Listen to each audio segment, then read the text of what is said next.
I've got somebody I'd like you to meet.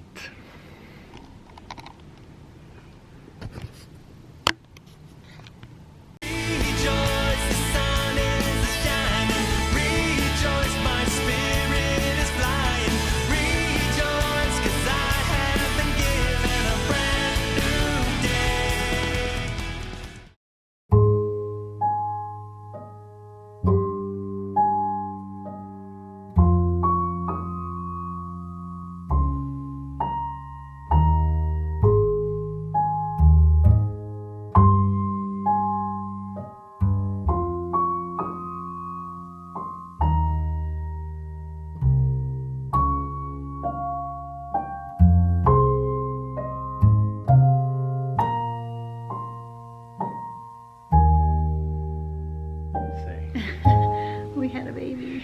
I know we kept teasing that we were having a baby. And people started believing it was just a cheese curd after all. We were starting to wonder ourselves because it just seemed to go on and on and on. And I think that the thing that threw us off was the fact that the doctor gave you 2 due dates. One was what? The 7th of November. The 7th. Today's the 18th. Or no. Today's the 19th. She was born yesterday, the 18th. So November 7th and 10th.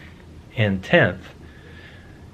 But you had actually had another due date, right? I had the 21st and the 14th were the 2 different calculators of the menstrual cycle. For the menstrual cycle, yeah. The doctors were ultrasound due dates.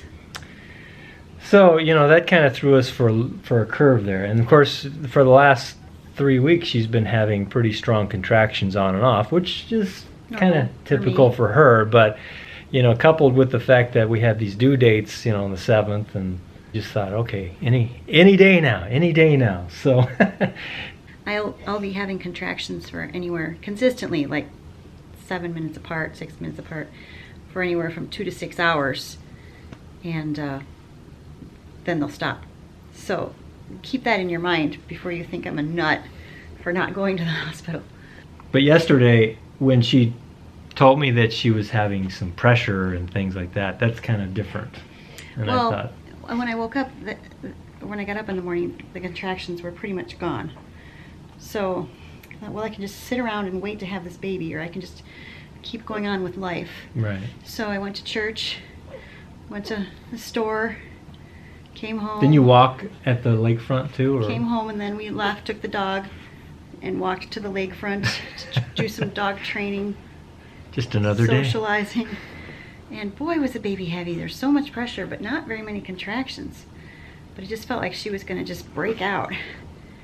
And got home from the dog. I wasn't even out of the van, and we had company. Showed up. So, you know, chatted for a couple hours, and I couldn't have been the best company because I was so uncomfortable. But it wasn't, you know, consistent contractions like you're supposed to have so many minutes apart and whatever, nothing like that. Well, and you've always been atypical. I've been a little atypical. Yeah. So she's not textbook as far as, you know, when contractions are 5 minutes apart, call your doctor, that kind of thing. They never work that way. Never work that way. So then I said, well, I'm going to take a shower. It's the solution to everything. It'll make everything go away. And I think I texted you. You said you were going to take a shower, be ready, or something I'm like that. going to take a shower. If someone tells you, I need you, come quickly. That means don't play another song. Right, yeah. Don't just lollygag Don't watch a video. like I normally do. Come quickly. And then the kids, Elijah and some of the other kids, sat outside the bathroom. I didn't know that.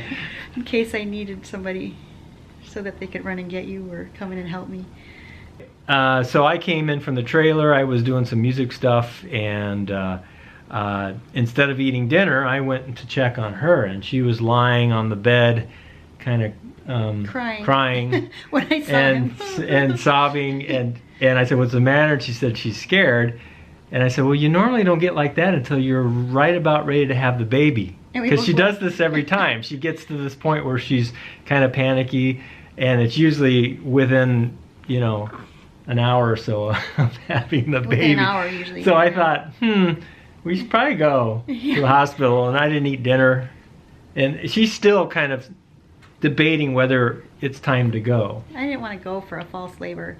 Yeah. And I had an appointment next morning at 7:30, so I thought, well, I'll just talk to him about it then. Yeah. 12 hours. You would have been talking about it with the baby in hand Yeah. that we delivered at home. Yeah. So anyway, we got into the van and got to the hospital around 7 o'clock. And Got up here. now, mind you, I'm trying to drag her from the van into the hospital. And every time she's having a contraction, she doesn't want to move, which I get. But I'm thinking, okay, if we don't get up into the hospital and check in and get her into the bed and have her checked out, she's going to be having this baby right away here, and I'm going to be delivering it. So That would have made a better video. so I went out to the van. No, we got to the. She didn't want me to drop her off at the emergency room entrance. She wanted to stay park together. and then walk together. And I said, well, let me go get you a wheelchair.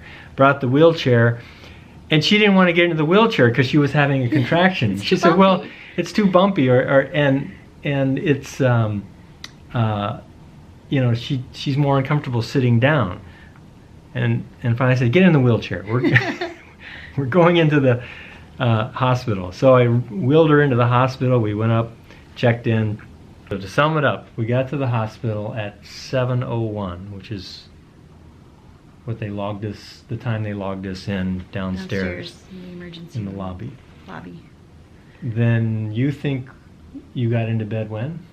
I think it was 7:20 by the time I got my robe on. That she finally got her robe on.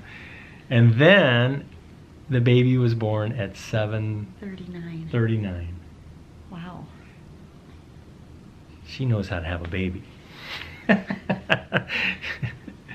She doesn't mess around. That's our Lily. This is little Lilyanne. She was 8 pounds, 1 ounce. Pretty big baby.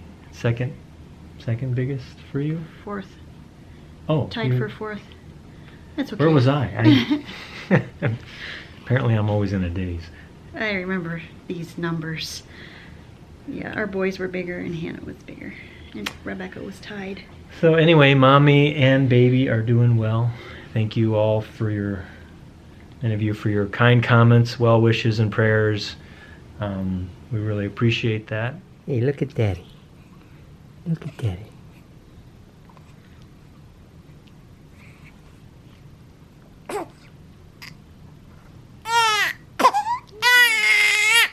She found you. We have to say that this hospital here in Sturgeon Bay, Wisconsin, Is our favorite. is the nicest hospital. I mean, this room is just really huge. There's a nice couch, there's a recliner, there's an awesome shower with the spray jets that come out of the wall and all that. Yeah, and the shower's great. You should have a baby here just for the Just shower. to use the shower.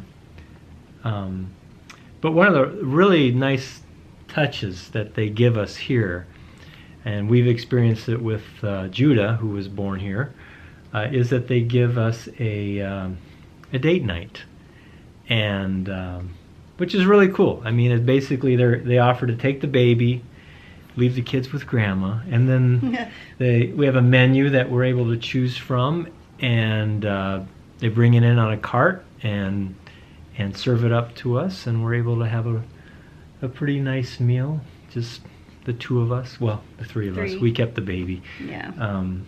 We're used to that. So just, one of those little touches that we really also enjoy at this hospital.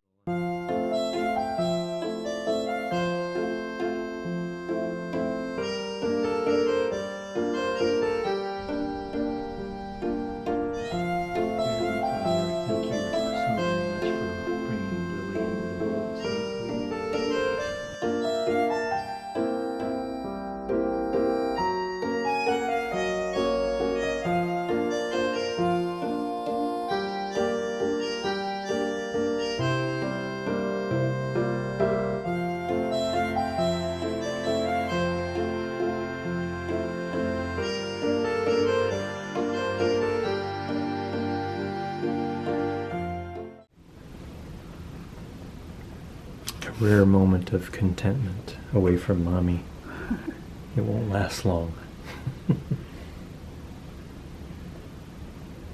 She just wanted to sit up and see the world.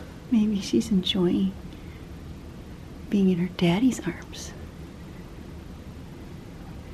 It's a good place for a little girl. Yeah. Safe. Could you not enjoy it? Here, grab my hand. If I had more sleep, I'd come up with a pithy comeback. There you go, grab it. Oh, you got daddy's finger. You got daddy's finger. Hello. What's it doing? What's it doing you? What's it doing? Are you gonna give me a smile? Are you gonna give me a smile? It almost looks like she's trying to smile, doesn't it? Looks like she's trying to tell you something. What are you doing? Like, give me back to my mommy.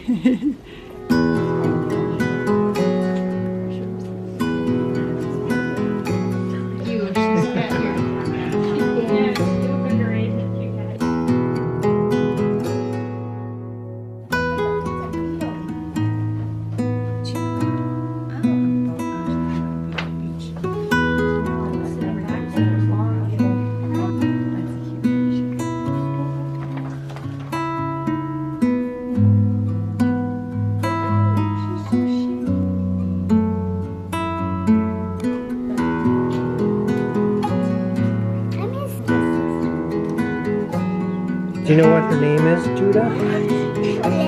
Lily. Lily.